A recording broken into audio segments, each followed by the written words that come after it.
وهذا الموضوع هو عن الطفلين ماريو وأندرو اللذين أجبرتهما المدرسة على الامتحان في مادة الدين الإسلامي رغم أنهما مسيحيان، واعتبرتهما مسلمين لمجرد أن أباهما دخل في الدين الإسلامي.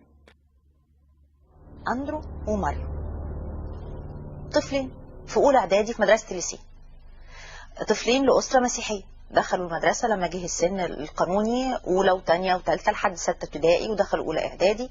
اللي حصل من سنوات قليلة إن والدهم دخل الديانة الإسلامية وأشهر إسلام، وبعد خلافات مع الأم ومع الزوجة رفع قضية وأصر إنه أولاده اللي بقى عندهم 13 سنة يعاملوا في المدرسة على أنهم مسلمين، بالرغم من إنه الأولاد ما سابوش أمهم من طفولتهم، وحتى هذه اللحظة هم عايشين مع والدتهم وبيروحوا الكنيسة وبيمارسوا كل طقوس الديانة المسيحية.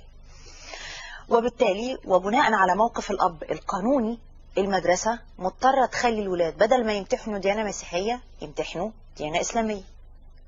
ده الشيء اللي رفضوا الأولاد. لما جات لكم ورقة الامتحان كتبت فيها إيه يا مريم؟ أنا ديانتي مسيحية. يعني هي ورقة أسئلة. انت فتحت الكراسة وكتبت، قولي بالظبط عملت ايه؟ فتحت الكراسة كده وجبتها بالطول. كتبت انا ديانتي مسيحية.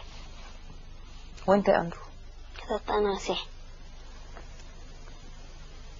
طب وليه ما جاوبتوش على الاسئلة؟ يعني مادة وتخلص. انتوا سقطتوا بسبب اللي انتوا كتبتوه ده؟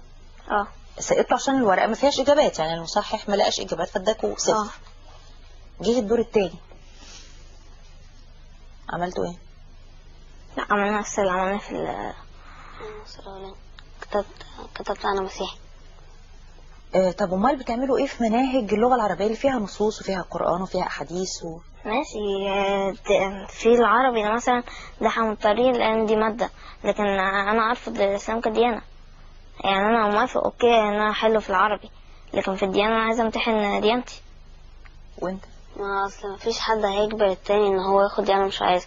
احنا عايزين نبقى مسيحيين، ما نقدرش نمتحن حاجة غيرها.